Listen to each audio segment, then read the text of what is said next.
네, 세 분 인사드리겠습니다. 어서 오세요. 안녕하세요.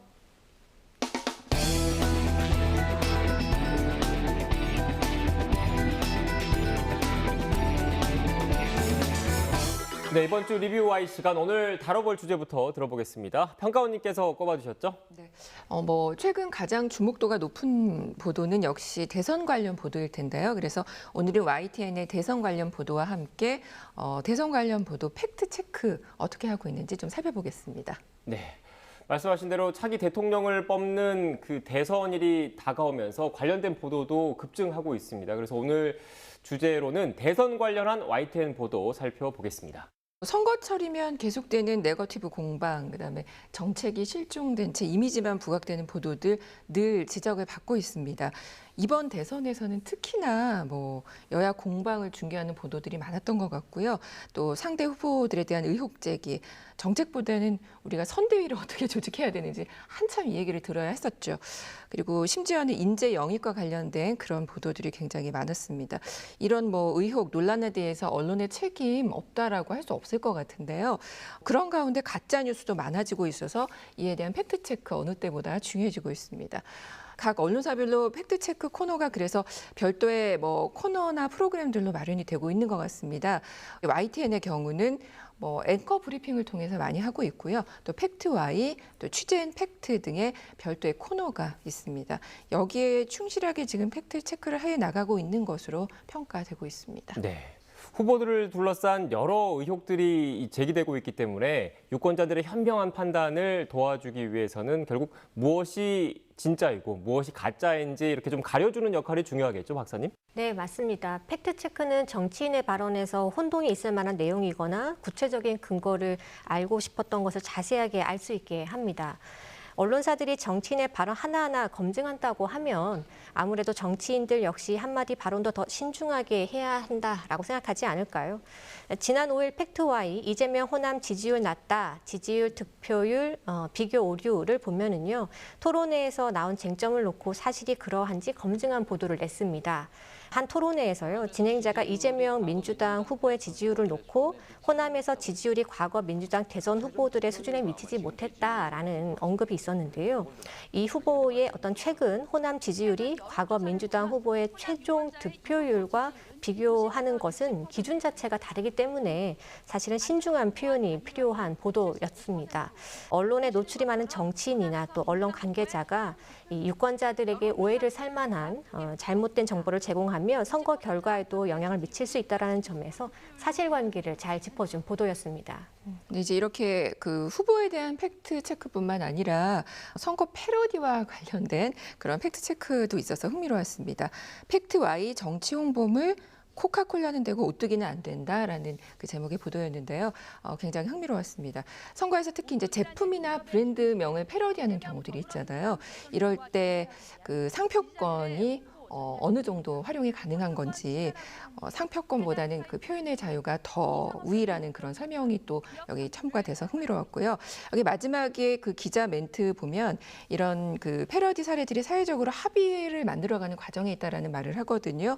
그래서 이런 생각을 좀 해보게 되는 그런 장이 된 것 같고 관련해서 최근에 그 윤석열 후보의 AI 홍보와 관련해서 사실은 이제 법적인 어떤 그 제도나 이런 것들이 마련되지 않은 상태에서 시작이 된 거잖아요. 네. 그래서 이에 대해서 우리 사회에서 좀 기준을 마련하는 어떤 공론의 장이 마련돼야 되지 않을까 그런 의미를 준 보도였다라고 생각이 듭니다.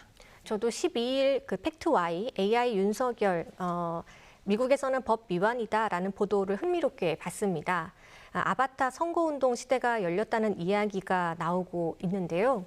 팩트와이는 딥페이크 규제를 실제로 둔 곳이 미국 캘리포니아와 또 텍사스 정도가 있다는 점과 또 딥페이크 기술로 후보자를 폄훼하거나 유권자를 기만하는 경우에는 처벌이 가능하다는 점을 짚어주어 유익했습니다. 앞으로 딥페이크 기술을 내세운 선거운동 가이드라인이 필요하다는 점을 생각하게 하는 계기가 되었다고 생각합니다. 네.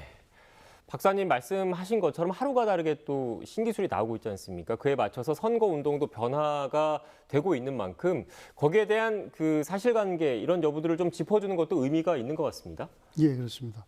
예, 박사님 말씀하신 것처럼 딥페이크 기술이 발전하고 있고 이것을 이용해서 가짜 뉴스나 가짜 정보 유통이 가능해졌다는 것은 이미 잘 알려져 있습니다. 신기술의 발전 속도와 보조를 맞추는 선거 관련 가이드라인이 있어야 할 것으로 보입니다. 기사에는 없지만 만일 AI 앵커가 사회를 보고 AI 후보끼리 토론을 한다고 하면 선관위는 어떻게 얘기를 할지, 된다고 할지, 안 된다고 할지, 안 된다고 하면 어떤 이유 때문에 또 안 된다고 할지, 이런 큰 가이드라인을 이제 시대에 맞게 조금 마련해 놓는 것이 좋을 거라고 생각합니다. 네. 이 부분에서는 뭐 어떤 기술을 받아들이느냐 마느냐 이거 가지고 선관위가 어떤 비판의 대상이 될 가능성은 적고요. 각 선거 캠프에서 어떤 정해진 룰 안에서 선거 운동을 할 가능성이 크기 때문에 이건 조금 더 적극적으로 좀 고려해서 만들어 놓아야 할 것 같습니다. 네.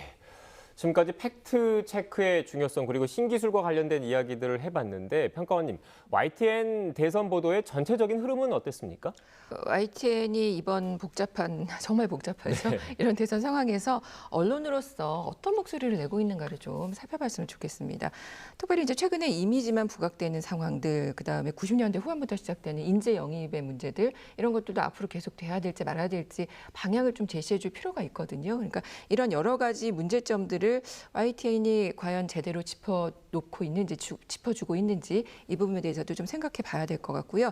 구체적으로 이제 보도를 좀 살펴보면 YTN은 앵커 리포트를 통해서 대선과 관련된 문제 혹은 팩트 체크를 꾸준히 하고 있다라고 평가를 할 수 있겠습니다. 지난 6일 보도입니다. 그 여론조사에 대한 문제 제기를 하는 앵커 리포트였는데요. 뉘있죠. 대선 여론조사 이대로 인기 아닌 삶의 현장 담아야라는 그 제목의 리포트였습니다. 뭐 그동안 여론조사 들쑥날쑥했고요. 그리고 의미 없는 여론조사도 굉장히 많고요. 그걸 또 그대로 받아 쓰는 언론들 굉장히 많고요. 또 여론조사 목적이 도대체 국민을 위한 것인가, 아니면 정책을 위한 것인가, 아니면 뭐 혹시 이게 특정 후보를 위한 것이 아닌가라고 의심해 볼 만한 그런 여론조사까지 있는데, 이런 여론조사의 문제점을 꼬집고 이렇게 개선책을 마련하는 그런 의미 있는 보도였다라고 생각이 듭니다. 그다음에 또 다른 앵커 리포트인데요. 지난 8일 보도입니다.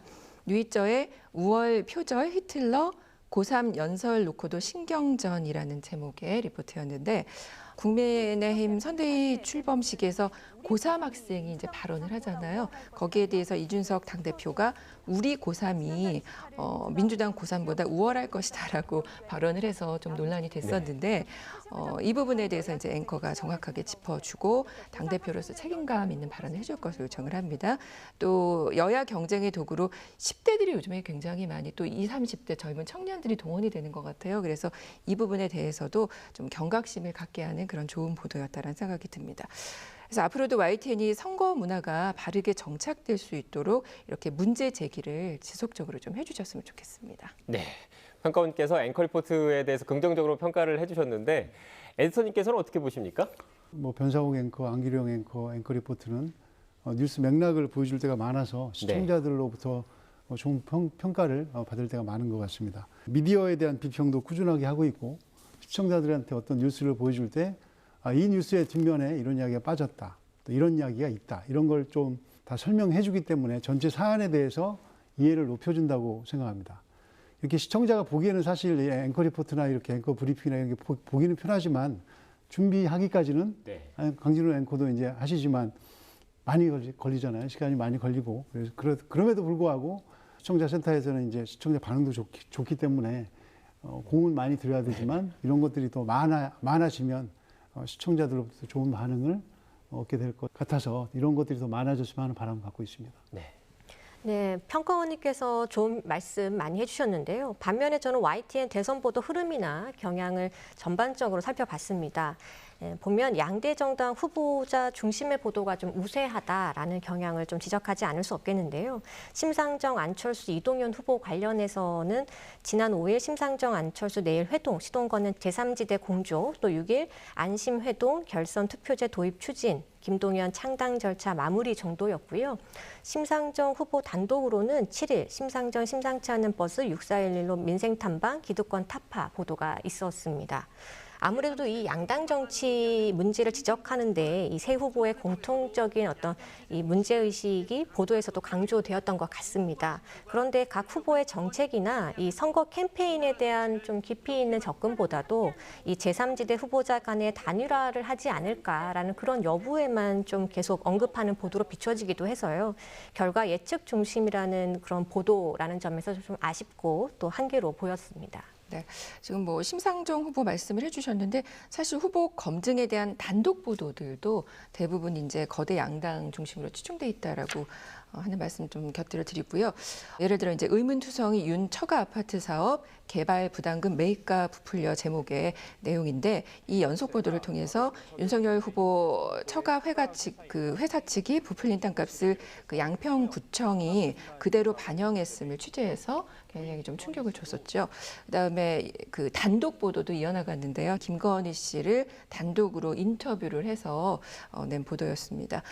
김건희 단독 인터뷰, 교수 지원서의 허위 경력, 수상 경력도 거짓 보도라는 그 내용의 그 보도였는데요. 그분에 대해서 이제 YTN이 단독 인터뷰를 하고 또 관계자들을 취재해서 팩트 체크까지 했죠. 그래서 이슈가 된 이런 보도들이 특별히 좀 눈에 띄었다라고 보여집니다. 네, 저는 또 아쉬운 부분을 또 지적하지 않을 수가 없겠는데요. 지금 현재 민주당과 국민의힘 후보자가 아무래도 뉴스 이슈를 주도해 가고 있죠. 이 여론조사 결과 지지율도 이 두 후보를 중심으로 해서 보도가 되는 것 같습니다. 이 여론조사 결과 추이를 정확하게 분석하는 것도 뉴스 가치가 있겠지만 지금은 좀 더 각 후보자의 이런 정책을 탐색해 보아야 할 때가 아닌가 싶습니다. 이 여야 후보자가 선정되고 또 선거대책본부가 본격적인 활동에 들어가 있는 이상 이제부터는 후보자가 대통령으로서의 자질이 있는지 검증해야 할 것이고요. 또 정책의 진정성을 검증하는 보도가 필요해 보입니다. 엄연히 다른 대선 후보들도 있는데 너무 거대 양당 후보를 중심으로 보도가 이루어지는 것 아니냐, 또 정책 검증과 관련해서 좀 더 노력해야 되는 것 아니냐 이런 지적이신 것 같은데 에디터님께서는 어떻게 보십니까? 예, 아무래도 이제 기계적으로 균등하게 네. 모든 후보를 다루는 것은 조금 어려운 일 같고요. 그래도 관심이 더 많고 더 높기 때문에 그건 뭐 사실이니까. 지금도 이제 양당 두 후보 외에 다른 후보들도 물론 보도를 하고 있습니다. 그 검색을 해보니까 다 꾸준히 하고 있는데 말씀하신 것처럼 이제 정책을 본격적으로 비교할 때는 그 다른 후보들의 정책까지도 디테일하게 분석해서 이제 보도를 할 텐데 그럴 때는 지금보다는 조금 더 양당 후보가 아닌 다른 후보들의 공약도 조금 더 그 많이 시청자들에게 전달할 수 있지 않을까 하는 생각을 하고 있습니다. 네, 알겠습니다. 오늘 말씀 정리해 보겠습니다. 마지막으로 이것만은 꼭 명심할 수 있도록 평가원님부터 한 줄로 요약해 주시죠. 네, 대선 보도 중계 말고 분석을 이라는 말씀 드리고 싶은데요. YTN이 이번 대선에서는 기계적인 중립으로 그 양쪽 의견을 전달만 하는 보도에 그치지 마시고 국민들의 판단에 도움이 되는 분석이 좀 들어간 그런 보도를 해주시기를 바랍니다. 네, 이어서 박사님 한 줄 평 들어볼까요? 네, 후보자 유세 발언, 정책 공약, 팩트 체크해야. 선거 시기 유권자를 위해 보도 전문 채널 YTN의 역할은 후보자를 판단하는 데 도움이 되는 정보의 제공과 함께 유권자들이 후보자에게서 알고 싶어하는 정보를 대신 질문하고 또 정책 실현 가능성을 확인하는 역할을 해야 하겠습니다. 네. 오늘 전해주신 분석과 해설 말씀 잘 유념해서 YTN 보도와 프로그램 개선에 앞장서겠습니다. 세 분 오늘 말씀 고맙습니다. 고맙습니다.